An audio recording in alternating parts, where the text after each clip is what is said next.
When did your golden retriever friend finally snap? My friend Macy was 13 when she started sacrificing her own life to save her little sisters.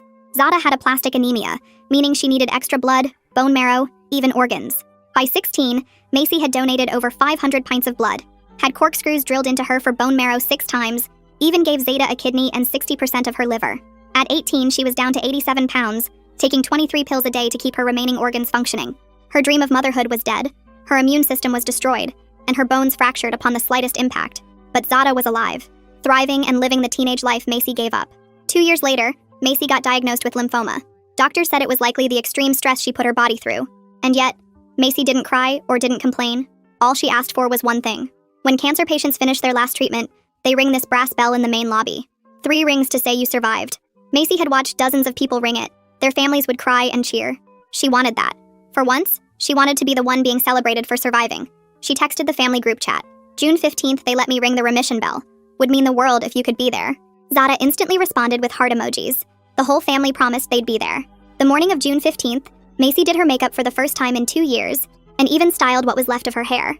During her final treatment, nurses kept asking how she was feeling. Amazing! My family's coming, she kept saying. They're all coming to see me ring the bell. At 2:45, Macy was sitting in the lobby watching the main entrance, her hands shaking from excitement. But at 3 p.m., there was nobody there. The bell coordinator asked if she was ready. Just 1 more minute, Macy said. They're probably just parking. At 3:05, Macy texted the group. Hey, I'm at the bell, waiting for you. Zada read it but gave no response. Macy called her and got nothing. She called mom and got the same, but her dad answered. Hey, sweetie, what's up? Zada was laughing in the background. Dad, I'm at the hospital. The bell ceremony? There was a pause. Oh crap, honey, that's today? We threw Zada a college acceptance party. She got into Berkeley. Full ride. Macy's legs gave out. She sat down hard on the lobby bench. Zada's party? Her voice was tiny. Yeah, it was a surprise thing. She wanted to celebrate getting into pre-med. You know, following in your footsteps. Helping people like you helped her. Then Zada shouted into the phone. Is that Macy? Tell her we'll celebrate with her later. Dad, Macy whispered. I'm at my last cancer treatment. The bell ceremony. I texted everyone. You all said you'd come. Oh, honey, you know how bad I am with texts. Look, ring the bell and have someone video it. We'll watch it later. He hung up. The lobby was now full of other patients and families, all watching this girl in a yellow dress sitting alone. Macy stood up slowly and walked to the bell. She was supposed to ring it 3 times, but she rang it once.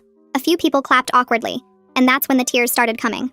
Pamela, the head nurse who'd been with Macy every step of the way, ran over and pulled her into a hug. I gave her everything. I gave her my body, Macy cried. I can't have kids because of it. I gave her everything and she couldn't give me 10 minutes. The next Sunday was their regular family dinner. Macy almost didn't go, but habit is hard to break. She walked in and everyone was still talking about Zada's Berkeley acceptance. Nobody mentioned the bell. Nobody asked about her final treatment. Nobody even said congratulations. Halfway through dinner, Mom casually said, Oh, Macy, did you do your little bell thing? Macy set down her fork. My little bell thing? Yeah, at the hospital. Dad said you called during Zada's party about the bell? You mean the bell that means I beat cancer? The bell you didn't see me ring? Macy shrieked out. That's when Zada piped up like it was funny. Oh my God, Macy. You're so dramatic about everything. It's just a bell. It's not like ringing it changes anything. You still beat cancer either way. The room went quiet, and Macy looked around the table. At her parents who were already back to eating. At Zada who was suddenly on her phone replying to a text. You know what? Macy said. Her voice steady and cold. You're right, Zada. It is just a bell. Just like how you getting into Berkeley is just an acceptance letter. Just a piece of paper. Doesn't change anything, right? Zada rolled her eyes. God, why do you always have to make everything about you? We get it. You donated stuff. You had cancer. But the rest of us have lives too. I donated stuff? Macy stood up. I donated stuff? How about I donate your acceptance letter to the fireplace? She started marching to the framed acceptance letter. Dad's chair scraped against the floor as he jumped up and his hand wrapped around my wrist before I could reach the frame.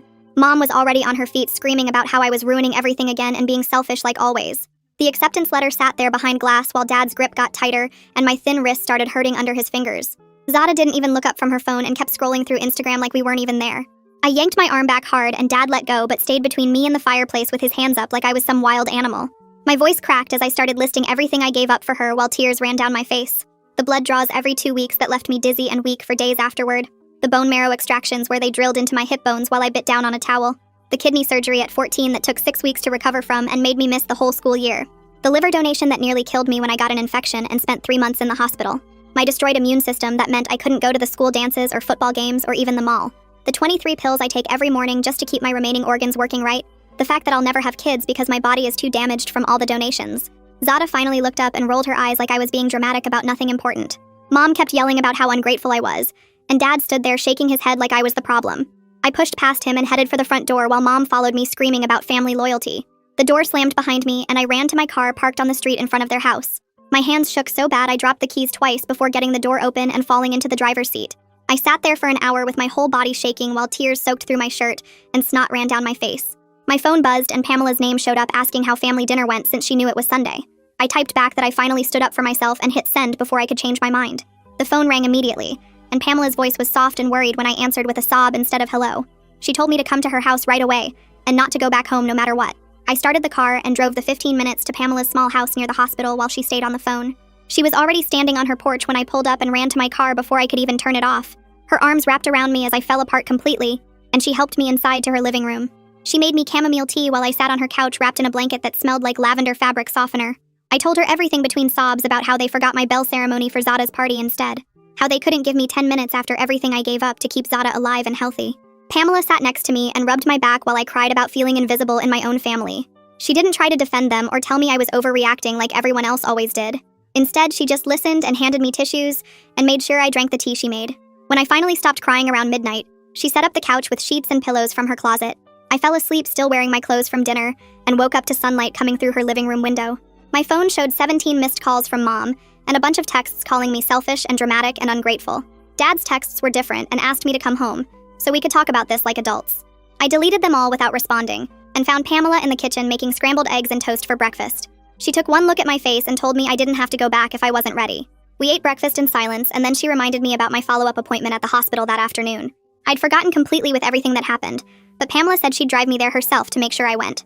We got to the hospital at 2 and my oncologist took one look at me and asked what was wrong immediately. I weighed 85 pounds, which was 2 pounds less than last week, and my eyes were red and puffy from crying. Pamela quietly told him about the bell ceremony while I stared at the floor and picked at my fingernails. The doctor sat down and looked at me with real concern instead of just checking boxes on his clipboard. He said the stress wasn't good for my recovery and asked if I had anyone to talk to about everything. Pamela mentioned she knew someone and the doctor wrote down a name on his prescription pad and handed it to me. Jonas Hodges specialized in family trauma and medical PTSD and had an opening that same afternoon at 4. Pamela drove me there even though I said I could go alone because she wanted to make sure I actually went inside. The office was in a small building near the community center and had plants everywhere and soft music playing. Jonas was younger than I expected with kind eyes, and he listened to my whole story without interrupting once. When I finished, he asked me what I wanted from my family, and I just stared at him confused. I realized I'd never thought about what I wanted because it was always about what they needed from me. After the session, Pamela drove me back to her house and we found Zada sitting on the porch steps looking annoyed. She said Mom and Dad sent her to bring me home and she'd had to cancel plans with her friends because of me. I told her I wasn't coming home until things changed, and she stood up with her arms crossed looking mad.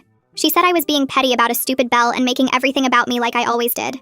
When I reminded her about the kidney and liver and bone marrow, she just shrugged and said, that was my choice. Nobody forced me to do any of it, and I couldn't blame them for living their lives now. Pamela stood in the doorway watching us, and I could see her jaw tighten at Zada's words. Zada grabbed her car keys and shook her head like I was being ridiculous. Whatever, Macy. When you're done with your pity party, maybe you'll remember we're your family.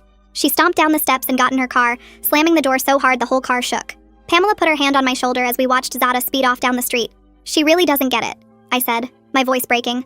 Pamela guided me back inside and made more tea while I sat at her kitchen table staring at nothing. She was only 5 when it all started, Pamela said quietly. To her, it was just normal that you gave her what she needed. I nodded, but it didn't make it hurt less. 3 days went by with me sleeping on Pamela's couch and helping her with small tasks around the house to feel useful.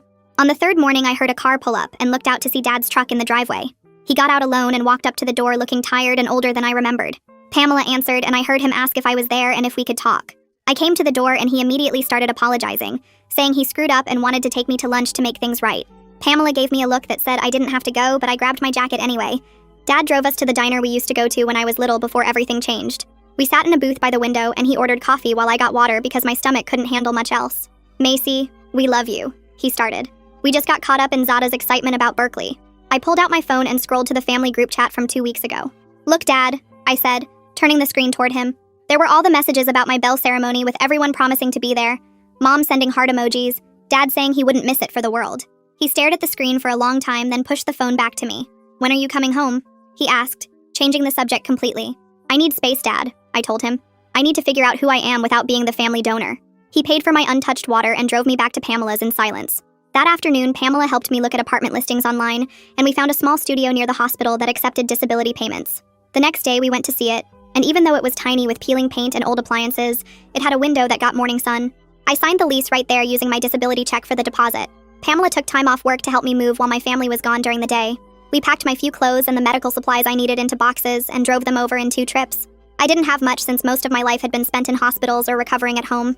Pamela helped me set up the bed she'd bought from a thrift store and stocked the tiny kitchen with easy foods I could digest. That evening, my phone started ringing nonstop. Mom had come home to find my room empty and was losing her mind.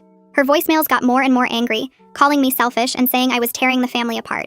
In one message, she even said she was calling the police to report me missing, but I heard Dad in the background reminding her I was 20 years old and could live wherever I wanted. I turned my phone off and sat on my new bed in my empty apartment feeling both free and terrified. The next week, Jonas helped me write a letter to my family during our session. We spent the whole hour getting the words right, explaining my boundaries and what I needed from them going forward. The main thing was family therapy if they wanted any relationship with me at all. Jonas mailed it for me because I couldn't trust myself not to throw it away instead. A few days later, I saw a flyer at the community center for a cancer survivor support group led by someone named Freya Mansfield. I went to the next meeting and sat in the back listening to people share their stories. When Freya asked if anyone new wanted to introduce themselves, I raised my hand and told them about the bell ceremony. Several people nodded like they understood, and one woman started crying. After the meeting, Freya came over and said she was glad I came and hoped I'd keep coming back. For the first time, I felt like people actually understood what I'd been through. I started going every week and slowly began sharing more of my story.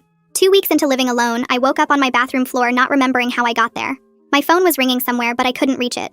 Everything hurt, and my vision kept going dark. I managed to crawl to where my phone had fallen behind the toilet, but my hands were shaking too bad to unlock it. It kept ringing and ringing until finally it stopped. Then I heard pounding on my door and Pamela's voice calling my name. She used the spare key I'd given her and found me curled up on the bathroom floor barely conscious. She called 911 and held my hand while we waited for the ambulance. At the hospital, they put in an IV and the ER doctor, a young guy named Dorian Blake, actually sat down and listened while Pamela explained my whole medical history. He ordered a bunch of tests and admitted me for observation, saying my body was shutting down from malnutrition and dehydration. He connected me with a nutritionist who specialized in patients with complicated digestive issues from multiple organ donations. The next morning, I woke up to voices in my room and saw Freya standing there with 3 people from the support group holding a bunch of get well cards and flowers. They'd heard I was in the hospital and came to check on me even though we'd only known each other a few weeks. One woman brought homemade soup she said helped her during chemo, and another guy brought a stack of books he thought I'd like. They stayed for an hour just talking and making me laugh about random stuff, and I kept thinking how these people I barely knew were doing more for me than my own family had done in years. Around noon, I heard Mom's voice in the hallway arguing with someone, and then she burst through the door with Dad right behind her demanding to know why I hadn't called them. I pressed the nurse call button and asked them to leave because I needed rest and low stress like the doctor ordered. Mom started yelling about being my mother and having rights, but Dorian showed up and told them visiting hours were for supportive visitors only, and that my medical team had concerns about stress affecting my recovery. When they wouldn't leave, security came and walked them out while Mom kept shouting about how ungrateful I was. That night, I checked my phone and saw Zada had posted on Instagram about how I was being dramatic and wouldn't let the family visit me in the hospital, even though they were worried sick. The comments were mostly her friends agreeing until someone who went to high school with us commented asking if this was the same sister who gave her a kidney and part of her liver. More people started commenting about remembering me being sick all through school from the donations, and suddenly Zada's post had dozens of comments calling her out for being selfish. She deleted it, but screenshots were already spreading, and Pamela showed me one where someone had written a whole paragraph about watching me pass out in chemistry class the day after a bone marrow donation. 3 days later, Dorian signed my discharge papers with a thick folder of instructions, including a strict nutrition plan and appointments for twice-weekly check-ins with the medical team. Pamela had taken time off work to drive me home and help me get settled with all the new medications and special foods I needed for my damaged digestive system.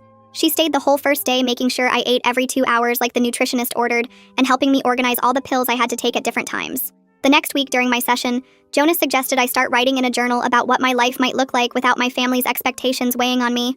I spent hours that night filling pages with dreams I'd forgotten I had, like traveling to places I'd only seen in the hospital TV, maybe taking online classes since I never finished high school. Because of all the medical stuff and having friends who saw me as a whole person instead of spare parts for Zada, I wrote about wanting to learn guitar and go to concerts and eat at restaurants without worrying if Zada might need another organ someday. 2 days later, Dad sent me an email with the subject line, "Let's fix this," saying they would try family therapy, but only if I came home first to show I was serious about working things out. I wrote back that therapy had to come first, because living at home wasn't safe for my mental health right now, and Jonas had already said I needed stability for my recovery. Dad replied saying I was being stubborn, and Mom was crying every day, but I didn't answer because I had an appointment with the hospital social worker who was helping me apply for additional assistance programs. She pulled up my medical records to fill out the applications, and her face went white when she saw the list of everything I'd donated and how young I was when it started. She kept asking if my parents had pressured me, and I explained about Zada being sick, and how it just became expected that I'd give whatever she needed. The social worker made copies of everything, and said she'd never seen someone give so much of their body before age 18, and that there might be programs specifically for young donors, though she'd have to research it. At the next support group meeting, Freya asked if I'd be willing to share my story with everyone since she thought it might help others understand family dynamics around illness. I was shaking when I stood up but started talking about growing up as the healthy sister and how that meant I was supposed to give whatever Zada needed to stay alive. When I got to the part about the bell ceremony and my family choosing Zada's party instead, several people started crying, and one woman got up and hugged me.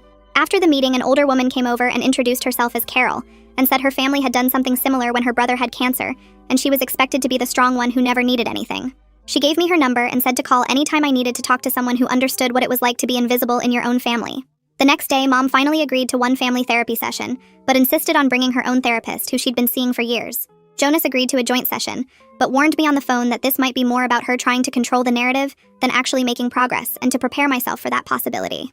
The session was scheduled for Thursday at 2, and I got there early to talk with Jonas first, but Mom and her therapist were already in the waiting room going over notes together.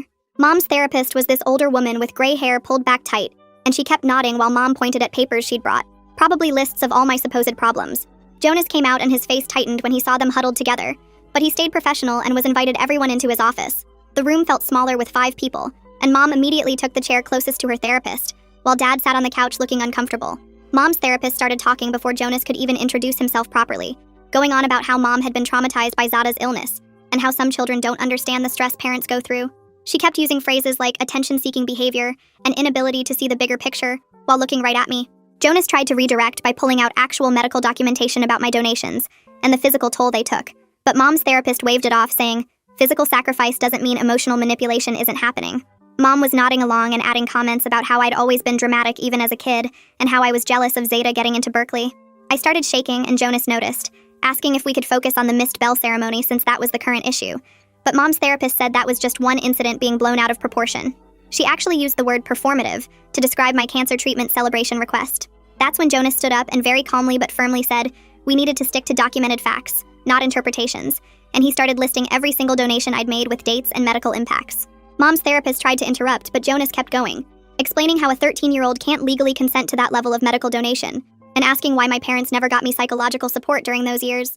Mom's face got red and she stood up, saying she didn't come here to be attacked, and that Jonas was clearly biased because I'd poisoned him against the family. Her therapist stood up too, saying this wasn't a productive environment, and they should continue Mom's healing journey elsewhere. They walked out together, leaving me shaking on the couch while Dad just sat there staring at his hands. Jonas gave them a minute to get to the elevator, then sat back down and asked Dad if he wanted to continue. Dad nodded slowly and moved to the chair Mom had left empty. He reached into his jacket pocket and pulled out a folded check, his hands trembling a little as he smoothed it out on his knee. He said he'd been thinking about everything since our lunch, and he'd calculated what my medical bills must be and wanted to help. The check was for $30,000. I stared at it because that was more money than I'd ever seen, but also because it felt weird, like he was trying to buy his way out of guilt. Jonas asked Dad what he hoped the money would accomplish, and Dad said he knew it couldn't fix the past, but maybe it could help my future. I took the check because honestly I needed it with all the bills piling up, but I told Dad money couldn't repair what was broken between us. He nodded and said he understood, but he wanted to keep trying. Maybe do individual therapy with Jonas if I was okay with that. Jonas said he could recommend someone else for Dad since treating multiple family members separately could get complicated, but Dad said he trusted Jonas after seeing how he handled Mom's therapist. We scheduled Dad for the following week, and he hugged me before leaving. A real hug, not the quick pat thing he usually did. 3 nights later, I was heating up soup when someone started pounding on my apartment door. Through the peephole, I could see Zada swaying and fumbling with her phone. When I opened the door, she practically fell inside, reeking of vodka and crying about how everyone at Berkeley orientation thought she was horrible. She kept saying people were sharing my story online and calling her selfish and ungrateful. I guided her to the couch and went to make coffee while she ranted about how unfair it was that people were judging her for something that happened when she was sick. She said she didn't ask for my organs, and it wasn't her fault Mom and Dad made me give them. The coffee maker was taking forever, and Zada kept getting louder, saying I'd ruined her fresh start at college by telling everyone our business. When I brought her the coffee, she knocked it over, reaching for her phone to show me the comments people were leaving. While I cleaned up the spill, she started crying harder, saying she wasn't a bad person, and she didn't understand why I hated her so much. I sat down next to her and said I didn't hate her, but she needed to understand what really happened. I went to my bedroom and got the folder I'd been keeping with all my medical records and the photos Pamela had taken during my treatments. Zada's face went white, looking at the pictures of me at 73 pounds with tubes everywhere and bruises covering my arms from all the IVs. She kept flipping through the pages, seeing the bone marrow extraction records and the surgery notes from the kidney donation and liver resection. Her hands were shaking as she saw the forms listing all the complications and the permanent damage. She looked at a photo from right after the liver surgery when I was swollen and yellow and could barely open my eyes. Then she found the fertility report saying I'd never be able to have children because of the trauma to my body. She threw up then, barely making it to the bathroom, and I held her hair back while she sobbed between heaves. When she finally stopped, I helped her back to the couch, and she asked why I did it all if it was going to destroy my body like that. I told her because I loved her and wanted her to live. That simple. She started crying again, but differently, saying she was scared of becoming a doctor because she'd never be as selfless as me, and everyone would compare her to what I did. She said she felt like a fraud going into medicine when she'd taken so much from someone else. I told her she didn't need to be me. She needed to be herself, but she also needed to recognize what others sacrifice and never take it for granted. She asked if she could stay, and I made up the couch for her. We talked until the sun came up about everything we'd never said before, about how scared she was during her illness and how guilty she felt now, seeing what it cost me. She admitted she'd made herself believe the donations were no big deal because accepting the truth meant accepting she'd been part of destroying my body. I told her she was a child and it wasn't her fault, but she had choices now about how to move forward. She fell asleep on the couch and I covered her with a blanket, then sat in the kitchen watching the sunrise and feeling like maybe something had finally shifted. The next week, Zada showed up at our parents' house during Sunday dinner and announced she wanted to do family therapy for real, not the joke session with Mom's therapist. Mom immediately started protesting, saying they didn't need some stranger telling them how to be a family, but Zada cut her off. She said if they didn't agree to real therapy, she would defer Berkeley for a year and tell everyone it was because her family was too dysfunctional to support her education. Mom's face went pale because Zada's Berkeley acceptance was all she'd been bragging about to her friends. Dad said he thought therapy was a good idea, and he'd already been seeing Jonas individually. Mom looked betrayed, but Zada pulled out her phone and showed Mom the Berkeley deferment form already partially filled out. Mom caved then, agreeing to one session with Jonas, though she kept muttering about not needing therapy.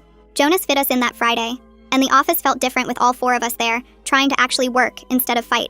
Mom started to give her usual speech about doing her best, but Jonas redirected her to talk about her feelings during Zada's illness. She finally admitted she was so terrified of losing Zada that she stopped seeing me as a separate person with my own needs. She said watching Zada almost die broke something in her, and she couldn't handle thinking about what I was going through too.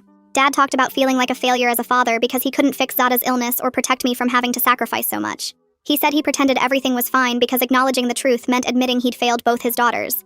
Zada surprised everyone by saying she'd used my sacrifices as a shield from survivor's guilt, that it was easier to minimize what I gave than to face the fact that she was alive because I'd given up pieces of myself. Jonas leaned forward in his chair and said something about sitting with these feelings without trying to fix them right away, and Mom started crying harder than I'd seen her cry since Zada's diagnosis all those years ago. She kept wiping her face with tissues and trying to talk, but the words wouldn't come out right, just broken pieces about being sorry and not knowing how to be a good mother to both of us. Jonas waited until she calmed down enough to speak clearly, and then Mom looked right at me and said she was sorry for missing my bell ceremony. Really sorry. Not the kind of sorry that comes with excuses. She started to add something about being overwhelmed with Zada's party, but Jonas raised his hand slightly and Mom stopped mid-sentence, took a breath, and just repeated that she was sorry. Period. Dad reached over and squeezed my hand while Zada stared at her shoes like they were the most interesting things in the world. After the session ended, I sat in my car for 20 minutes just processing everything, and then I texted Pamela about an idea that had been forming in my head. I wanted to have my own bell ceremony, a redo with the people who actually showed up for me during treatment. Pamela texted back immediately with heart emojis and said she'd help organize it, and within an hour, Freya from my support group was on board too. Dorian responded to my message saying he'd switch shifts to be there, and by that evening, 12 people from my support group had confirmed they were coming. The next morning, Mom called asking if we could have coffee, and when we met at the little place near the hospital, she asked about the redo ceremony Pamela had mentioned. I told her it was happening next week and watched her face fall when I didn't immediately invite her. She started to ask if the family could come, but I cut her off and said they needed to show me they were serious about changing first. 3 more therapy sessions with Jonas. Real ones where everyone participated, and then maybe they could earn the right to be there. Mom's jaw tightened the way it does when she thinks someone's being unfair, but she nodded and said they'd be at every session. That week we had our first follow-up with Jonas, and Dad talked about his childhood, how his own father never showed emotion, and taught him that being a provider meant working hard and not talking about feelings. Zada opened up about the pressure she felt to be perfect since I'd given up so much for her to live, how every achievement felt like it had to be big enough to justify what I'd lost. Mom struggled more, but eventually admitted she'd always seen me as the strong one, the one who could handle anything. So when I was donating, she focused all her worry on Zada, and assumed I'd be fine because I always was. Jonas helped us see how these patterns had built walls between us, and for the first time it felt like we were actually talking to each other instead of past each other. The second session was harder because Jonas had us practice active listening, where we had to repeat back what the other person said before responding. Zada got frustrated when she had to really hear me describe the physical pain of donations, the way the bone marrow needle felt like fire spreading through my skeleton, the months of weakness after giving up my kidney. She threw up in the bathroom halfway through and came back pale and shaking.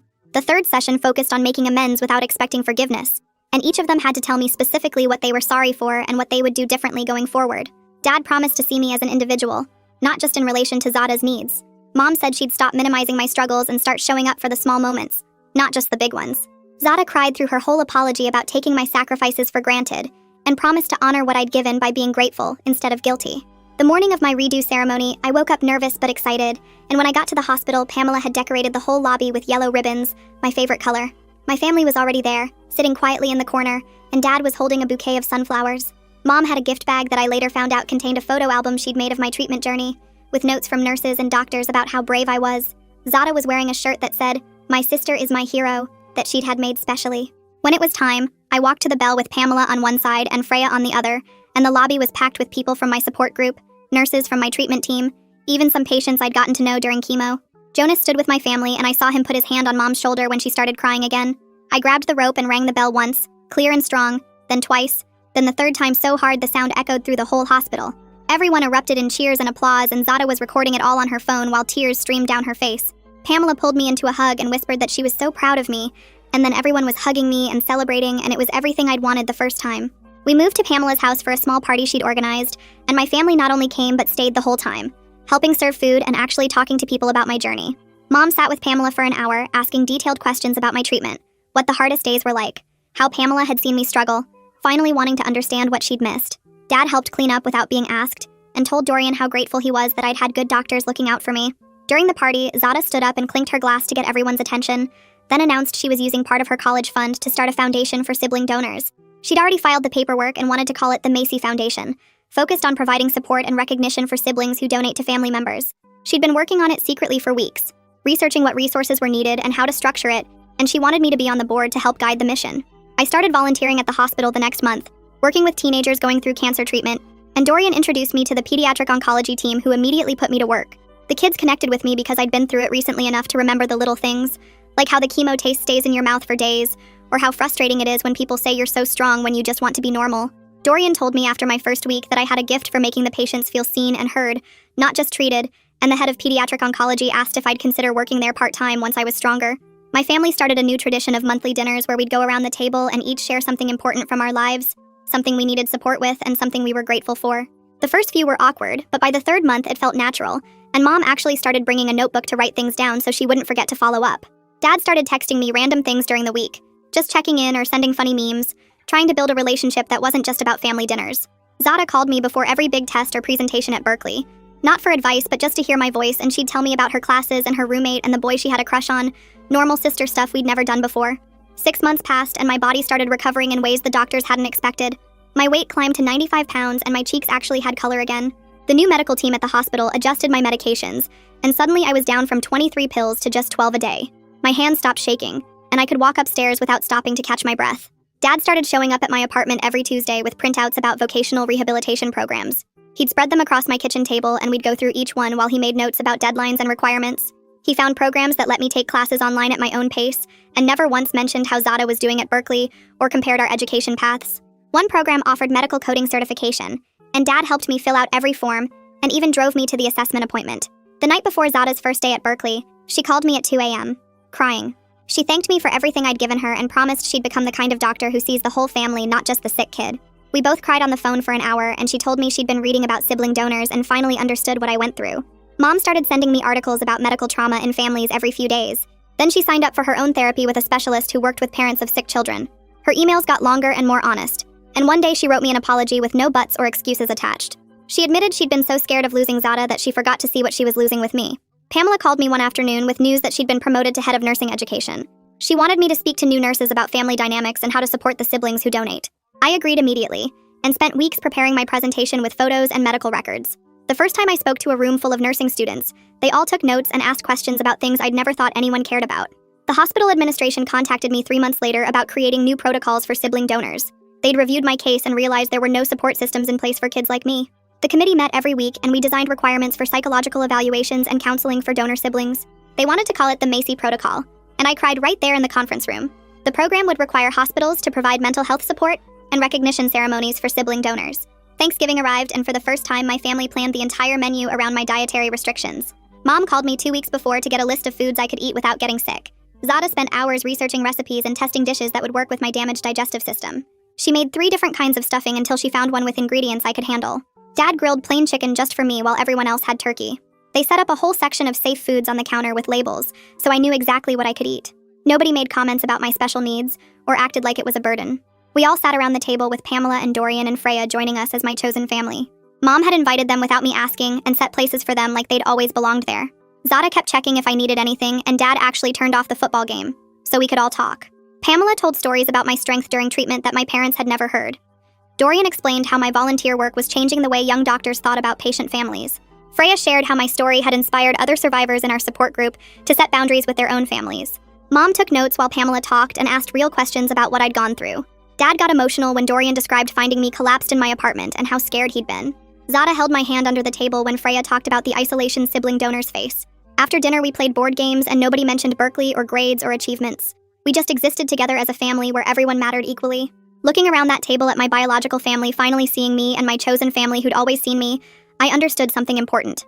I wasn't just the spare parts anymore or the sick girl who survived cancer.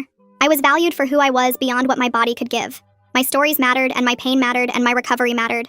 The empty space that used to ache in my chest whenever I saw other families together finally started to fill. This was what I'd wanted all along, and it only took losing everything to finally get it. Thanks for wondering through all of this with me. It's been really interesting sharing these moments together. I'll catch you next time. Subscribe for more content like this.